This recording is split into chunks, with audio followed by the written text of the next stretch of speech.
उपवास आपण करायला पाहिजे. संत जे रजतम रहित आहेत, जे भगवंताच्या भक्तीमध्ये रमून गेलेले आहेत, अशा संताचा संग आपण केला पाहिजे. साधू संताचे वचन ऐकले पाहिजे. साधू संताचं दर्शन आपण घेतलं पाहिजे. त्याच्याही पलीकडे जो साधू संताची सेवा करतो त्याच्यासारखा भाग्यवान या जगात दुसरा कोणीच नाही. सत्संग सगळ्यात महत्वाचा असतो. सत्संग, संताचा सहवास. तुम्हाला माहिती आहे, अत्तराचा व्यापारी असतो. त्या व्यापाऱ्याजवळ आपण गेलो, अत्तर विकणारा, आपण विकत घेतलं नाही तरी सुवास तुमच्या अंगाला कपड्याला लागल्याशिवाय राहत नाही. तसं संताच्या जवळ आपण जाऊन बसलो जरी तरी आपल्याला फार मोठा फायदा होतो. एक संत, एक साधू, एक श्रीमंत व्यापाऱ्याकडे, श्रीमंत वाण्याकडे, ब्राह्मणाकडे निरूपण करत असतो.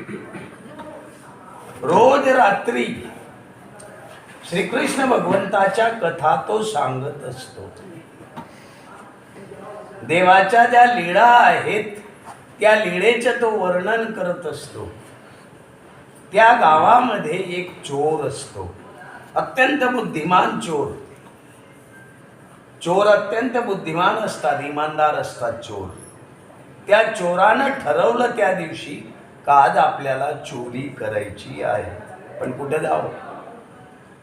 जे गावामध्ये श्रीमंत व्यक्ती आहे काय त्यांच्याकडे आपण जाऊ, कारण एकाच वेळेस भरपूर माल आपण लुटून आपण श्रीमंत बनवू शकतो. पुन्हा पुन्हा चोरी करण्याचं मग कामच नाही. आणि निघाला तो. अर्धी रात्र झाली, जाऊन पोचला, तिथं सत्संग चालू आहे. तिथं असलेला संत श्रीकृष्ण भगवंताचे वर्णन करतोय. श्रीकृष्ण भगवंत जन्मले मथुरेमध्ये, गेले गोकुळात, नंद यशोदेच्या वाड्यात वाढत गेले, वाढत गेले. 8-9 वर्षाचे झाले. गवळ्यांमध्ये ही पद्धत असते का जे बालक असतात जन्मलेले, 8-9 वर्षाचे झाले का त्यांना दीक्षा देतात. दीक्षा म्हणजे ही दीक्षा नाही. दीक्षा शब्दाचा अर्थ आहे का त्याला ट्रेनिंग देतात. कुठली ट्रेनिंग? वासरं आणि गायी सांभाळण्याची. कारण गवळ्याचे कामच आहे. तर श्रीकृष्ण गवळ्याचाच पोरगा, कारण नंद यशोदेकडे आहे. कृष्णाला आणि बलरामाला माता यशोदेनं सजवलेलं आहे. सकाळी सकाळी स्नान घातलेलं आहे. सुंदर सुंदर असे कपडे त्यांना नेसवलेले आहेत. त्यांच्या अंगावरती नाना प्रकारचे अलंकार घातलेले आहेत. सोन्याचे अलंकार आहेत, त्याला हिरे, माणकं, रत्न जडवलेले आहेत. असा सुंदर कृष्ण आणि बलराम, कृष्ण प्रभू नीलवर्णीय, त्या देवासारखा सुंदर अजून कोणीच नाही. आणि त्याच्यातल्या त्याच्यात ही भर वस्त्राची पडलेली आहे. आणि रोज उठले का गाई वासरं चारायला वृंदावनामध्ये जातात. चोराचं लक्ष गेलंय. तो संत काय सांगतोय का 2 पोरं कृष्ण आणि बलराम, त्याला यशोदेनं सजवलंय. त्यांच्या अंगावरती सोन्याचे अलंकार आहेत, हिरे, माणकं, मोती जडलेले आहेत. चोराला अभिलाष सुटला. चोर विचार करतोय का या व्यापाऱ्याला लुटण्यापेक्षा ते लहाने लहाने पोरं आहे 8-8, 10-10 वर्षाचे, त्यांनाच आपण लुटू. काय त्यांना लुटल्यानंतर जो माल आपल्या जवळ येईल मग तर आपण माल बनून जाऊ, श्रीमंत बनून जाऊ. पुन्हा चोरी करण्याचं कामच नाही. मात्र त्याचा पत्ता ठिकाणा काय आहे? कृष्ण आणि बलराम नाव ऐकलं त्यानं विचार केला का आता या संतांचं प्रवचन कधी ना कधी संपणार, हे जंगलामध्ये जाणार, याच्या झोपडीकडे आपण अर्ध्या रस्त्यामध्ये बसून राहू.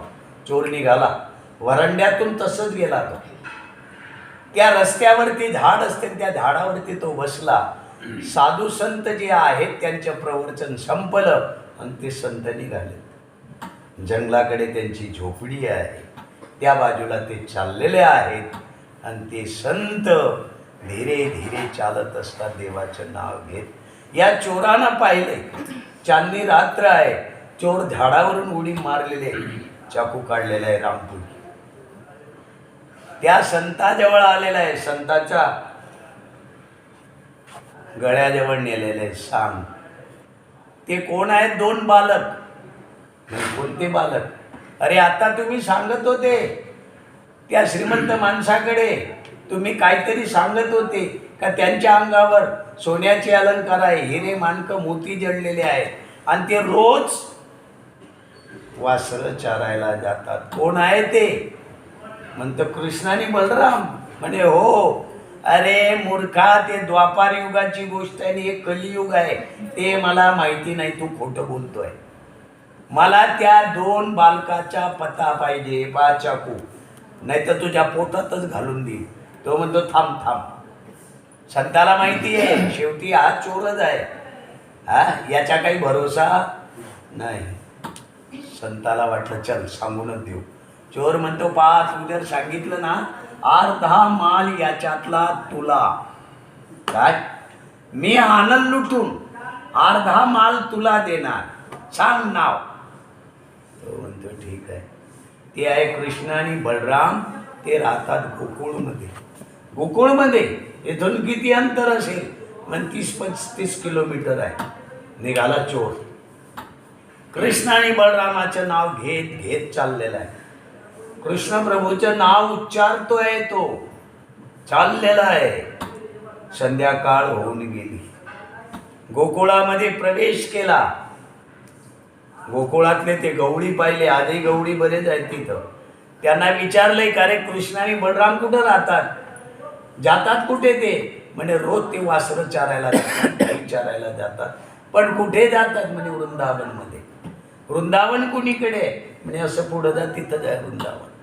गेला हा वृंदावनमध्ये. रात्र झालेली आहे, झाडावर बसून राहिला. आता दिवस उजाडण्याची वाट पाहू राहिला. कधी दिवस उजाडतो आणि कधी कृष्ण आणि बलरामाला मी लुटतो, असं त्याच्या मनात चाललेलं आहे. मनात चाललेलं आहे कृष्ण आणि बलराम, कृष्ण आणि बलराम, कृष्ण आणि बलराम. देवाचं तो नाव घेत आहे. देवाचं नाव चोराने जरी घेतलं, साधूने जरी घेतलं, ज्याला श्रद्धा नाही त्यानं जरी घेतलं, तरी त्याचा फायदाच होतो. साखर कोणी खाल्ली तर गोड लागते ना, काय तसं ते देवाचं नाव आहे. आणि गीतेत भगवंत सांगतात, माम ही व्यपाश्रित्य एपिस्यु पापयोनय श्रियो वैशास्तथा शूद्रास ते पियांती पराम गती. 9व्या अध्यायामध्ये भगवंत सांगता, माम ही पार्थ व्यपाश्रित्य, हे अर्जुना जो माझा आश्रय धरतो, एपिस्यु पाप योनय, तो किती पाप्यातला पापी असला तरीही तो माझा भक्त बनल्याशिवाय राहत. हा चोर झाडावर बसलेला आहे, एवढी तडप लागलेली आहे, एवढी तळमळ लागलेली आहे, एवढा व्याकुळ झालेला आहे, तो भगवंताची वाट पाहू राहिला. कृष्ण आणि बलराम कधी येतील, कधी दिवस उजाडेल, कधी वासरं घेऊन येतील आणि कधी त्यांना मी लुटू, असं त्याचं मन, त्याचं हृदय, त्याची बुद्धी, त्याचं चित्त त्या कृष्णामध्ये रमून गेलेलं आहे. आणि दिवस उजाडला. दिवस उजाडला, अरुणोदय झाला, सूर्य निघाला. आणि मग चोराला वाटलंय बस प्रतीक्षा आता आपली संपली. प्रतीक्षेमध्ये आनंद असतो. आता निश्चित कृष्ण आणि बलराम येतील आणि त्यांना आता आपण लुटू. आणि तितक्यात कृष्ण भगवंत आणि बलराम ज्या दिशेनं येत असतात त्या दिशेनं अलौकिक असा प्रकाश, तेजपुंज असा प्रकाश येत असतो. चोरानं पाहिलंय प्रकाशाची किरण धीरे धीरे धीरे धीरे बाजूला होत आहेत आणि कृष्ण आणि बलराम दिसला. त्यानं ऐकलं होतं का कृष्ण अतिशय सुंदर आहे. त्याचे डोळे नील कमलासारखे आहेत. त्याच्या गळ्यामध्ये वैजंती माळा आहे. कमरेला पितांबर आहे. पाहिलंय त्यानं. कृष्ण दिसलाय. झाडावरून उडी मारली. चाकू असतो त्याच्याजवळ, रामपुरी चाकू काढलाय त्यानं. कृष्ण आणि बलराम आले. दोघंही हसत असतात. चोर म्हणतो, तू कृष्ण तू बलराम? म्हणे हो. तुमच्या अंगावरती जे आहेत अलंकार ते काढून द्या. लगेच देवानं बलरामानं आपले अलंकार काढले, चोराच्या हवाली केले. चोर निघाला, सगळं घेतलं आणि निघाला कुठे? त्या संताला भेटायला. ज्या साधूनं सांगितलं होतं त्याच्याकडे गेला. संताच्या जवळ गेला आणि त्यांना म्हणतो, हे घ्या अर्ध तुम्हाला, कारण मी सांगितलं होतं मी चोरी करून आणेल, अर्धा हिस्सा तुमच्या. तो म्हणतोय, तुम्ही लुटून कोणाला आले? म्हणे तेच तू जे सांगितलं होतं कृष्ण आणि बलराम. खोटं बोलतोय म्हणतो. कृष्ण आणि बलराम ते द्वापार युग, ते गेले कधीचेच. तू कोण्या तरी दुसऱ्याच पोरांना लुटून आणलं. नाही म्हणे, मी कृष्णाला आणि बलरामाला लुटले. तुला विश्वास बसत नाही, चल आमच्या सोबत. घेतलाय साधूला आणि त्या वृंदावनामध्ये आला. ते पहा म्हणे कृष्ण आणि बलराम झाडाखाली बसलेले आहे. चोराला दिसते आहे, साधूला दिसत. साधू म्हणतो, मूर्ख आहे तू, मला तर दिसत नाही. तो चोर जवळ जाऊन म्हणतो, कृष्णा बलरामा, अरे निदान दाखव याला. चोरा साधूला तर दाखव, आपलं तोंड दाखव. भगवंताचा स्पर्श त्या चोराला झाला. चोर आनंदित झाला, कारण देवाचा स्पर्श एक वेगळ्या प्रकारचा असतो. ती अनुभूती, तो आनंद स्वर्गापेक्षाही जास्त असतो. चोर साधूला सांगतोय, साधूनं पाहिलंय. साधूला कृष्ण आणि बलराम दिसतात. साधूच्या डोळ्यातून अश्रू चाललेले आहेत. कृष्ण भगवंताच्या चरणावर डोकं ठेवतोय. तो म्हणतो, देवा, मी 35 वर्षापासून भागवताची कथा सांगतो, पण मला कधी तुझं दर्शन झालं नाही. या चोरानं फक्त रात्री ऐकलं आणि ती चोरी करण्यासाठी तुझ्याजवळ आला आणि तू त्याला दर्शन दिलं. काय आहे? साधूला दर्शन नाही आणि चोराला दर्शन, याच्यातला फरक मला सांगा. भगवंत सांगतात, साधू महात्मे, तुम्ही भागवत सांगत होता, पण तुमच्या मनातून माझं दर्शन घ्यावं अशी आर्त कधी निर्माण झाली नाही, अशी व्याकुळता कधी आलीच नाही. या चोराच्या ठिकाणी जी व्याकुळता आहे, जी तळमळ आहे, जसं पाण्यातून मासा बाहेर काढावा, माशाला पाण्याशिवाय करमत तडफड तडफड करतो, मरून जाईल तो, पण त्याला पाणी हवं आहे. तसा हा चोर, या चोराच्या ठिकाणी जी आर्त आहे, जी भक्तीची उत्कंठ आहे, ती तुमच्या ठिकाणी नाही. तुम्हाला माहिती आहे, आपल्या भारताला स्वातंत्र्य मिळालं, पहिले राष्ट्रपती होते राजेंद्र प्रसाद बाबू, पहिले राष्ट्रपती भारताचे. ते राष्ट्रपती एवढे धार्मिक होते का दरवर्षी त्यांच्या त्या राष्ट्रपती भवनामध्ये सतसंग भरवायचे पावसाळ्यात, श्रावण महिन्यात. काय 7 दिवसपर्यंत कुठलाही एक विद्वान ब्राह्मण म्हणा, विद्वान साधू म्हणा, त्यांना बोलवायचे आणि त्याच्याकडून सत्संग ऐकून घ्यायचे. असंच एक वेळेस त्यांनी एका संताला बोलवलंय. मद्रासमध्ये साधू असतात, ते फार विद्वान होते, गीतेवर उत्कृष्ट प्रकारचे बोलणारे. त्यांना त्यांनी बोलवलं.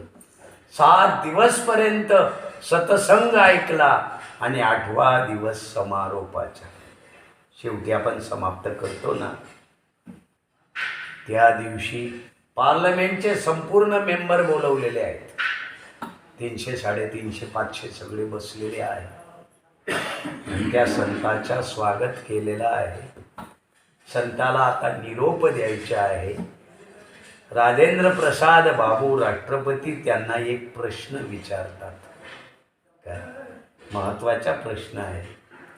ते म्हणतात, हे संत, मुझे ये बताओ,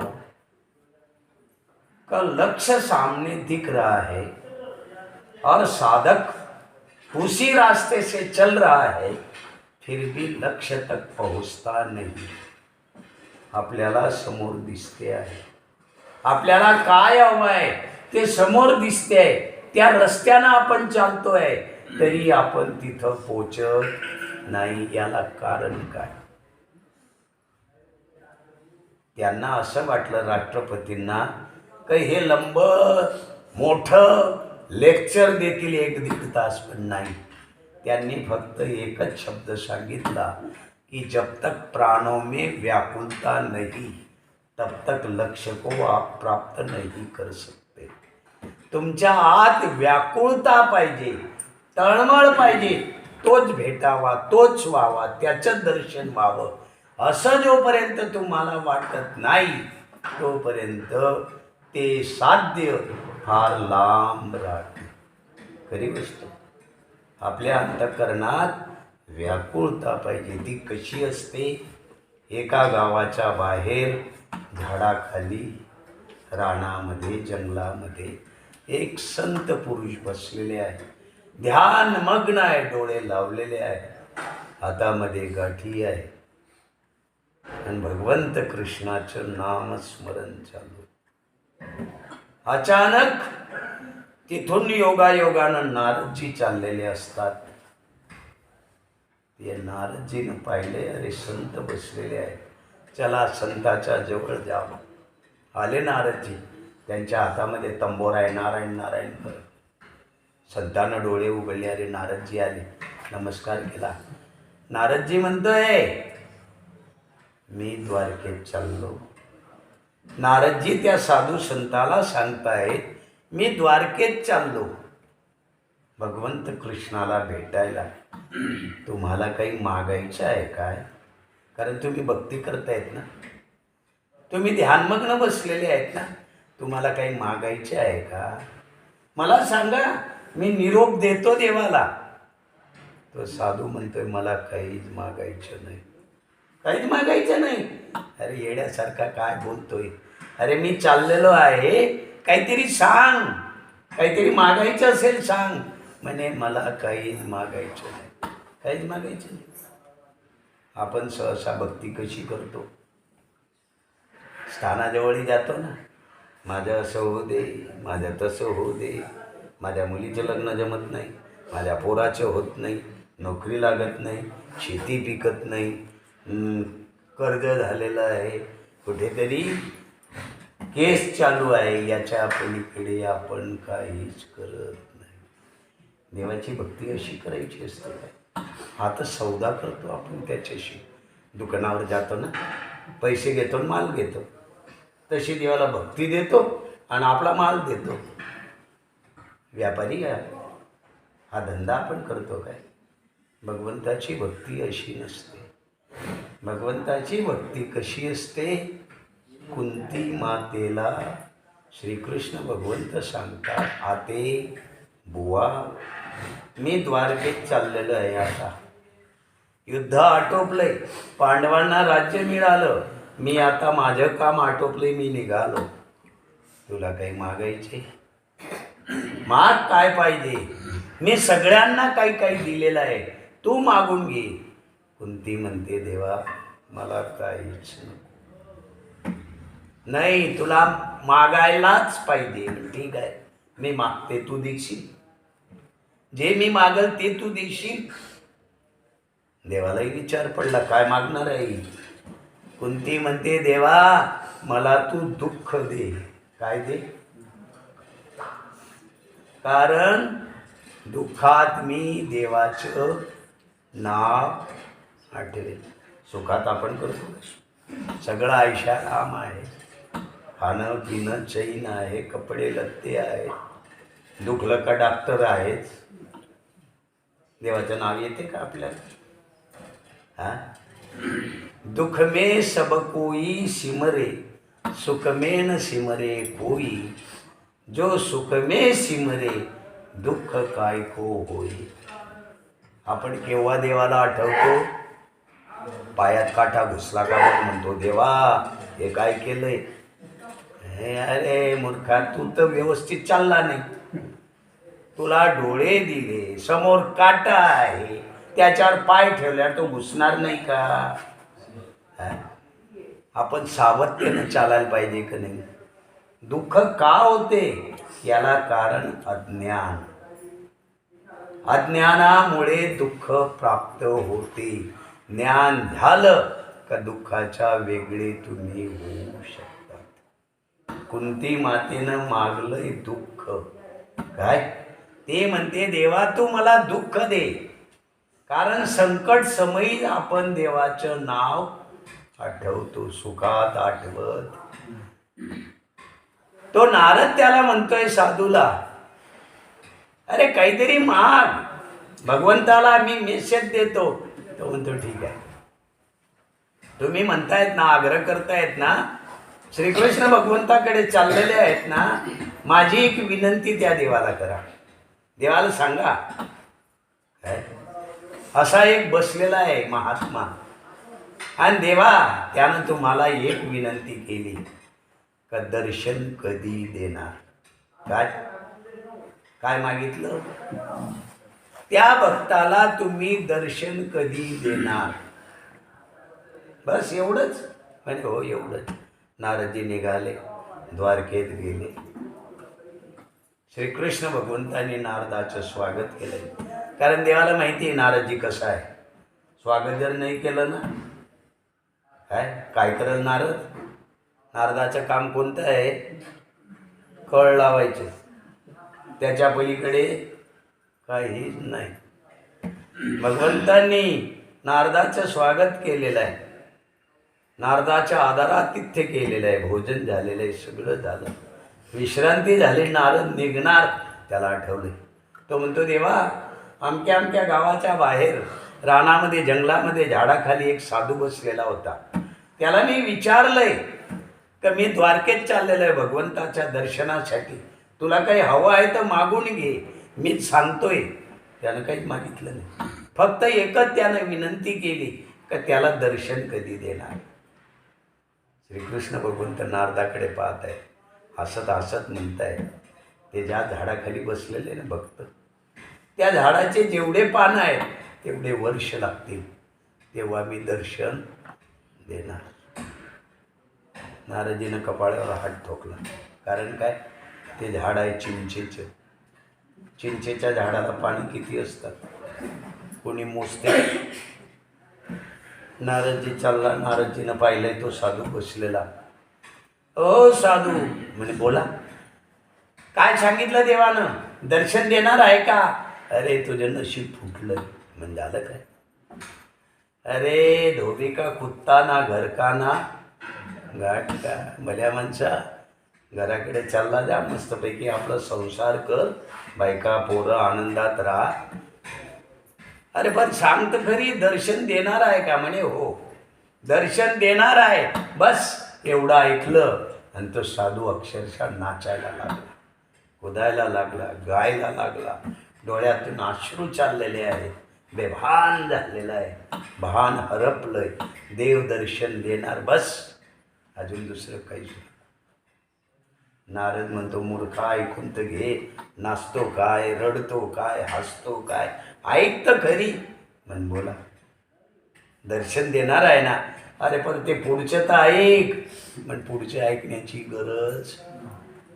अरे मूर्खा ऐकून घे म्हणे बोला, कधी दर्शन देणार आहे.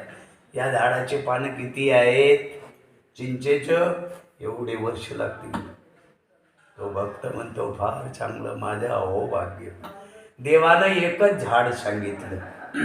देव आहे, देवाच्या कोणी मालक आहे का? त्या देवानं ही सांगितलं असतं, या पृथ्वीवर जेवढे झाडं आहेत तेवढ्या झाडांचे पानं आणि तेवढे वर्ष लागतील, असं जर त्यांनी सांगितलं असतं, त्यांचे आपण काही करू शकतो काय? अरे उलट त्यांची मेहरबानी आहे, त्यांची कृपा आहे. एकच झाड, काही हरकत नाही. देव दर्शन देणार ना, संपला विषय. तितक्यात भगवंत तिथं प्रगट झाले. कृष्ण प्रभू आले. नारदानं पाहिले देवाकडे. तो म्हणतो, देवा तू काय लबाड आहे? मग झालं काय? अरे आता तर तुम्ही सांगितलं की याला मी दर्शन तेव्हा देणार, या झाडाचे जेवढे पानं तेवढे वर्ष. ते तर काही झालं नाही, लगेच तुम्ही आले. भगवंत सांगतात, प्रश्न कोणता होता? याला दर्शन कधी देणार? मी दर्शन द्यायला आलो नाही, मी दर्शन घ्यायला आलो. काय करायला आलो मी? अरे असे जे साधू संत आहेत, प्रत्यक्ष देव देखील तिथं जातात. आता एक सुंदर अशी गोष्ट मी ऐकली, फार महत्त्वाची आहे, लक्षात घ्या.